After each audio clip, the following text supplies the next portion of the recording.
Regresamos a nuestro estudio de la Confesión Bautista de Londres de 1689 y el día de hoy vamos a iniciar el capítulo 11 que nos habla acerca de la justificación.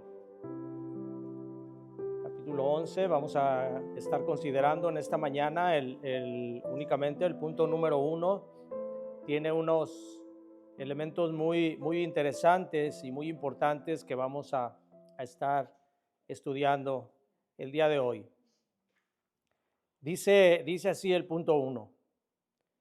A quienes Dios llama eficazmente, también justifica gratuitamente, no infundiendo justicia en ellos, sino perdonándoles sus pecados y contando y aceptando sus personas como justas, no por nada obrado en ellos o hecho por ellos, sino solamente por causa de Cristo, no imputándoles la fe misma, ni la acción de creer, ni ninguna otra obediencia evangélica como justicia, sino imputándoles la obediencia activa de Cristo a toda ley y su obediencia pasiva en su muerte para la completa y única justicia de ellos por la fe, la cual tienen no de sí mismos, es don de Dios. Para poder nosotros entender lo que es la justificación, debemos nosotros primeramente ver cuál es la necesidad que tenemos de ello.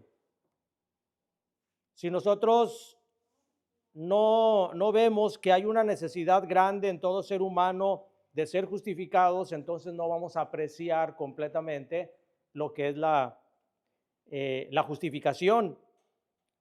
Nosotros hasta que apreciemos esto, entonces nosotros ya podemos grandemente apreciar lo que es la justificación de nosotros. Primeramente nosotros debemos de preguntarnos, ¿Dios es majestuoso en justicia y santidad? Otra pregunta que nos debemos hacer es que ¿acaso Dios, como dice la palabra, es cierto que no tiene por inocente al culpable? Otra pregunta es ¿son una realidad su intachable pureza, su resplandeciente santidad y su ardiente ira? Y por otra parte debemos preguntarnos también, ¿somos nosotros pecadores viles y culpables que merecemos plenamente la paga del pecado y de la muerte? Si nosotros nos respondemos estas preguntas de manera afirmativa a todo lo que nos hemos preguntado, entonces realmente vamos a apreciar la justificación de parte de Dios. Vamos nosotros a apreciar la necesidad que tenemos nosotros de estar reconciliados con un Dios que está airado con todo pecador. La Biblia nos habla de cómo nadie puede presentarse aprobado delante de Dios. No hay nadie, ningún ser humano, por muy bueno que parezca o que lo hagan parecer, que puede presentarse aprobado delante de Dios. Vayan al Salmo 130, versículo 3. Salmo 130, versículo 3.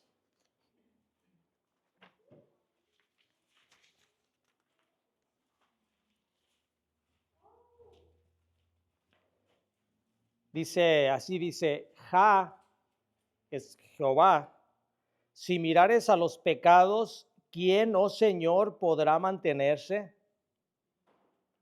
¿Qué persona en el mundo puede mantenerse delante de Dios cuando no hay nadie que no haya pecado?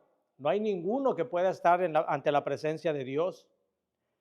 ¿Por qué? Porque Dios es un juez justo.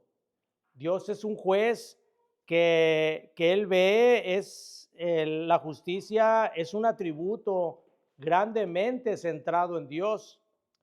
Vayan ahí a Deuteronomio 25:1.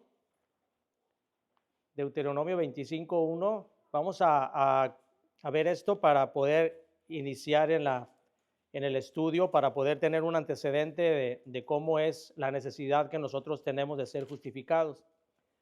Deuteronomio 25:1 dice así: si hubiere pleito entre algunos y acudieren al tribunal para que los jueces los juzguen, estos absolverán al justo y condenarán al culpable. Esto quiere decir que Dios no justifica a una persona únicamente porque él tenga esa voluntad de querer de hacerlo. No es que no pueda, sino que la misma justicia de Dios le impide obrar con injusticia. Por ello es porque lo que nuestro Señor Jesucristo vino a morir por nosotros, porque tenía que pagarse algo. No era únicamente que Dios hubiera dicho: voy a justificar a todos, voy a declarar a todos justos, voy a pasar por alto sus pecados y ya, borrón y cuenta nueva. No, porque entonces Dios sería un Dios injusto, y Dios no es un Dios injusto. Nosotros únicamente podemos ser justificados por medio de la obra de nuestro Señor Jesucristo. Cuando nosotros vemos o examinamos este punto que estamos viendo acerca de que no podemos ser nosotros justificados por nosotros mismos, es porque se enseña, sobre todo en la Iglesia Católica Romana, se enseña que justificar a una persona es hacerla buena. Eso es lo que enseñan en la iglesia. Cuando una persona, dicen ahí, cuando Dios obra en una persona, esa persona automáticamente se convierte en una persona buena, una persona capaz de tener una ética intachable. Y es por eso que nosotros vemos cómo la Iglesia Católica forman o nombran santos a los cuales hacen ver como que fueron personas que durante toda su vida o parte de su vida, cuando fueron transformados, vivieron una vida sin pecado. Eso no es posible. La justificación de Dios no nos cambia a nosotros, no nos cambia nuestro corazón para ser nosotros personas ya sin pecado. Lo que hace la justicia de Dios es que nos declara justos, pero no nos hace justos. Nosotros seguimos pecando y vamos a seguir pecando constantemente porque, como dice un comentarista, Dios no es un cirujano que nos abre y nos transforma y nos quita el corazón, nos pone un corazón donde ya nosotros no somos pecadores. No, a eso no se refiere la Escritura. Dios actúa como un juez, dice el comentarista, no como un cirujano, no nos cambia. Y así como cuando somos justificados, Dios no nos hace buenos, sino que nos declara justos. De la misma manera, cuando Dios condena a alguien, no significa que Dios lo está haciendo malo. Significa que Dios lo está declarando que es una persona impía. No sé si se comprenda el concepto. Dios, cuando nos declara justos, no nos está haciendo buenos.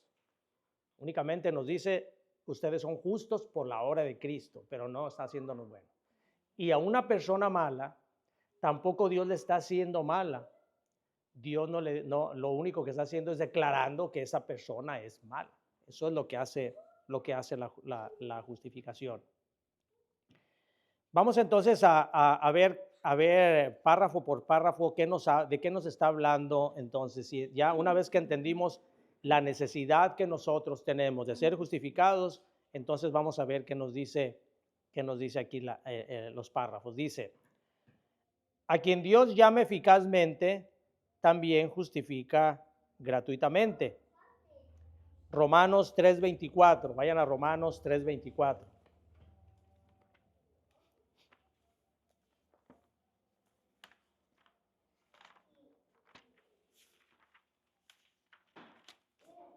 Romanos 3:24 dice: siendo justificados gratuitamente por su gracia, mediante la redención que es en Cristo Jesús.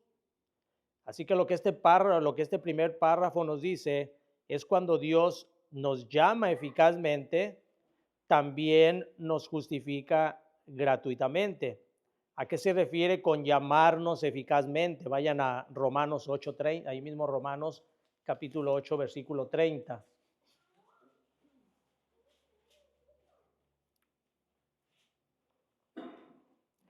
Dice, y a los que predestinó, a estos también llamó. Este es un pasaje que lo acabamos de estudiar en las predicación. Y cuando tocamos este tema, los que predestinó a estos también llamó, nos está hablando acerca de que Dios desde antes de la fundación del mundo ya ha predestinado a aquellos que van a ser salvos. Y para que esas personas predestinadas o elegidas puedan llegar a la salvación, es necesario que Dios los llame. Así de que cuando nos habla aquí el párrafo primero, a quien Dios llama eficazmente, es decir, a los elegidos, a las personas que Dios de antemano eligió para salvación, a estos son a los que justifica gratuitamente. Y en el capítulo esta parte del capítulo 8, cuando habla acerca, cuando dice, a los que Dios llamó, a estos justificó, está recalcando en el original, dice, a estos y solo a estos, o sea, nadie más. Únicamente a los que llama, es a los que justifica el Señor, y la justificación la hace por gracia, de manera gratuita, no es algo que nosotros merecemos. Gracia es un favor que nosotros no merecemos, porque si nosotros hiciéramos por obras, entonces ya no fuera gratuitamente, ya no sería por gracia. Cuando nosotros, o cuando alguien dice, es que yo sí busqué de Dios, eso ya se convierte en una obra. Entonces, si fuera de esa manera, la justificación que Dios hiciera de las personas ya no sería por gracia, ya sería por obra, porque la persona obra, hace una obra, busca a Dios y eso ya se convierte en una obra. Pero no, la salvación y la justificación son por gracia, vienen de manera gratuita. Dice el siguiente párrafo, dice, no infundiendo justicia en ellos, sino perdonándoles sus pecados y contando y aceptando sus personas como justas. ¿A qué se refiere cuando dice no infundiendo justicia en ellos? Si nosotros hemos hablado que Dios infunde justicia, ¿por qué aquí dice no infundiendo justicia en ellos? Bueno, porque como ahorita vimos en el antecedente, Dios no infunde la justicia. Lo que Dios hace es perdonar los pecados. En base a ese perdón de los pecados, es por lo que entonces Dios ya nos declara justos, como dijimos hace momento. Dios nos perdona nuestros pecados, no porque nosotros merezcamos que nos perdone nuestros pecados, sino porque Cristo pagó por esos pecados que nosotros cometimos. Entonces la justicia que Dios nos da, el que nos haga justos, es en base a que nos han sido perdonados los pecados. La justicia no la imputa directamente a nosotros, como dijimos ahorita, nosotros no nos hace buenos. Dios no nos puede dar una justicia sin antes haberse satisfecho previamente, porque en todo caso, y lo vimos ahorita, si Él nos diera la justicia sin el perdón de nuestros pecados, entonces sería un juez injusto, porque estaría obrando de una manera arbitraria, vamos a decir, pero Dios no es así. Dios no puede pasar por alto el pecado. Nos da la justicia porque nos perdona primeramente nuestros pecados. Y entonces dice aquí la confesión, y contando y aceptando sus personas como justas. Entonces ahí ya, ahora sí, al momento de que Dios perdona nuestros pecados, imputarnos la justicia de Cristo, entonces sí, ya nos declara, no nos cambia, nos declara personas justas. No nos hace buenos. Vamos a estar repitiendo eso para que nosotros podamos entenderlo plenamente. No nos hace buenos. Seguimos siendo malos, seguimos pecadores, pero Él ya nos ha declarado justos porque alguien pagó por nosotros. Dice el versículo, Romanos capítulo 8, vayan a Romanos capítulo 8, versículo 5. Ahí mismo, Romanos capítulo 4. Romanos 4, 5, dice, Mas al que no obra, sino cree en aquel que justifica al impío, su fe le es contada por justicia. Como también David habla de la bienaventuranza del hombre a quien Dios atribuye justicia sin obras, diciendo, bienaventurados aquellos cuyas iniquidades son perdonadas y cuyos pecados son cubiertos. Bienaventurado el varón a quien el Señor no inculpa de pecado. Entonces eso es lo que hace el Señor. Primeramente lo que hace es perdonando nuestros pecados para entonces ya aceptarnos a nosotros como personas justas. Dice el siguiente versículo, dice, no por nada obrado en ellos, en las personas justificadas, o hecho por ellos, alguna obra que hayan hecho ellos, sino únicamente por causa de Cristo.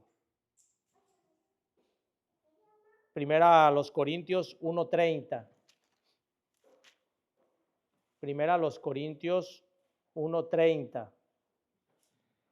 Dice, mas por él estáis vosotros en Cristo Jesús, el cual nos ha sido hecho por Dios sabiduría, justificación, santificación y redención. Así de que nosotros no hemos hecho nada, no hemos participado en nuestra obra de justificación, sino que solamente hemos recibido esa justicia de Dios por causa de Cristo. Esto es algo que nosotros hemos visto ampliamente, lo de la justificación, lo hemos tratado mucho pero creo que es muy importante siempre estarnoslo recordando. Dice el siguiente párrafo, no imputándoles la fe misma, ni la acción de creer, ni ninguna otra obediencia evangélica como justicia, sino imputándoles la obediencia activa de Cristo a toda la ley y su obediencia pasiva en su muerte para la completa y única justicia de ellos por la fe, la cual tienen no de sí mismos, pues es un don de Dios. Está largo el párrafo, pero lo quise leer todo porque todo tiene que ver con una sola causa. Dice el párrafo, dice, no imputándoles la fe misma, o sea, no se nos está imputando una fe, ni la acción de creer, sino lo que se nos está, dice, creer, ni ninguna otra obediencia evangélica como justicia. No se nos imputa la fe. Déjenme relacionar bien esto. Miren, vamos al siguiente párrafo para entender entonces este párrafo anterior. Dice que no se nos imputa la fe, ni la acción de creer, ni ninguna obediencia. Dice, sino imputándoles la obediencia activa, fíjense bien en esta palabra, obediencia activa de Cristo a toda la ley y su obediencia pasiva en su muerte para la completa y única justicia. Dentro de la teología se enseña que la justicia, que la obra de Cristo tiene dos vertientes, no dos etapas, porque es lo mismo, pero sí tiene dos vertientes. La primera es lo que es la obediencia activa de Cristo. La obediencia, y la segunda, la obediencia pasiva. La obediencia activa de Cristo fue aquella obediencia que llevó a cabo durante su ministerio, durante su vida. ¿Qué fue lo que pasó ahí en esa obediencia activa de Cristo? Dice aquí, la obediencia activa de Cristo a toda la ley. Para que nosotros pudiéramos haber sido justificados, nosotros teníamos que haber primeramente satisfecho la justicia de Dios. ¿De qué manera? Cuando Adán es formado, cuando Adán es creado, Adán había sido creado de manera perfecta, como dice la Escritura, para obedecer a Dios. Pero como no lo obedeció, cayó en desobediencia, entonces esa fue la causa por la cual Dios lo declaró culpable. Lo que viene a hacer Cristo es obedecer durante su vida terrenal es obedecer la ley, obedecer aquello que el primer Adán, obedecer aquello o cumplir aquello que Adán no pudo cumplir. Tiene que haber dos acciones en la obra de Cristo para que nosotros podamos ser redimidos y justificados. La primera es que Cristo tenía que obedecer la ley y la obedeció, no como Adán. Adán la desobedeció, por eso Adán cayó en pecado. Cristo la obedeció. Esto fue en nuestro favor, porque en este caso, aquello que Adán no pudo hacer, Cristo sí lo pudo hacer. Ya tenemos lo que se llama la obediencia activa de Cristo, que fue la obediencia a la ley. La segunda parte, que los teólogos llaman la obediencia pasiva, es en cuanto a su muerte. Porque con la muerte de Cristo, fue como se pagó la ofensa que se hizo ante Dios. No sé si me esté explicando. Si no, me pueden preguntar si tienen alguna duda. Pero la obra de Cristo se llevó a cabo de esas dos maneras porque tenía que ser así. Tenía que obedecer primeramente Cristo toda la ley para entonces ser considerado como el Cordero de Dios que quita el pecado del mundo. No podía una persona que no obedeciera la ley, no podía morir entonces por los pecados del mundo. Tendría que ser obediente, por eso dice la Escritura que Él fue obediente hasta la muerte y muerte de cruz. Entonces son las dos maneras en cómo cómo Cristo obró para que nosotros fuéramos justificados, que es la obediencia activa de Cristo y la obediencia pasiva. Estas dos cosas fueron las que se nos imputaron en nosotros. Imputar quiere decir que fueron puestos en nuestra cuenta. No fueron transferidas, fueron puestas. O sea, nosotros no somos justificados, no somos salvos nosotros únicamente porque creemos en Cristo. Somos justificados porque Cristo imputó lo que Él hizo, fue imputado en nosotros, fue puesto en nosotros, en nuestra cuenta. Entonces ahora sí podemos entender, sí se comprendió lo de la obediencia activa y pasiva de Cristo, muy bien. Entonces ahora sí podemos nosotros entender lo que dice el párrafo anterior, dice, no imputándole la fe misma, no se nos imputó la fe, ni tampoco se nos imputó que nosotros pudiéramos creer. Lo que se nos imputó fue lo que les acabo de decir, la obediencia activa y obediencia pasiva, y entonces sí, una vez que nos ha sido imputado esto, es cuando a nosotros ya tenemos la capacidad, se nos da la capacidad de creer en Cristo, en base a la obra de Cristo.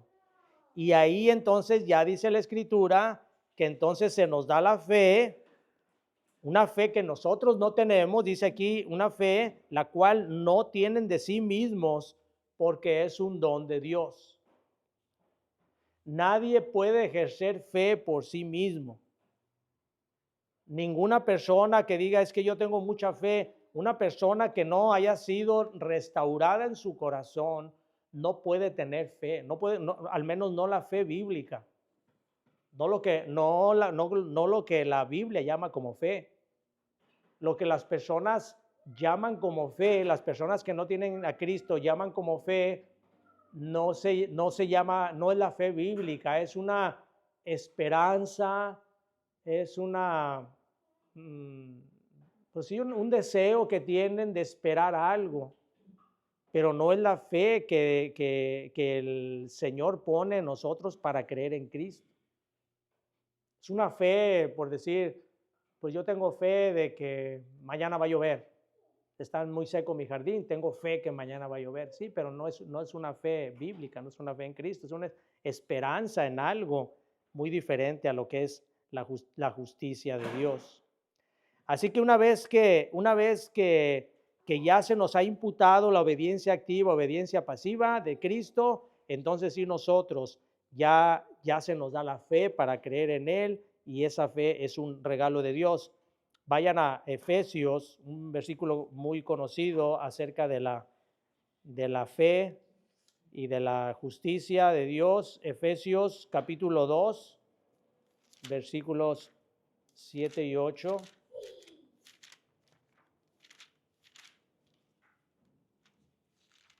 Efesios 2, 7 y 8 dice,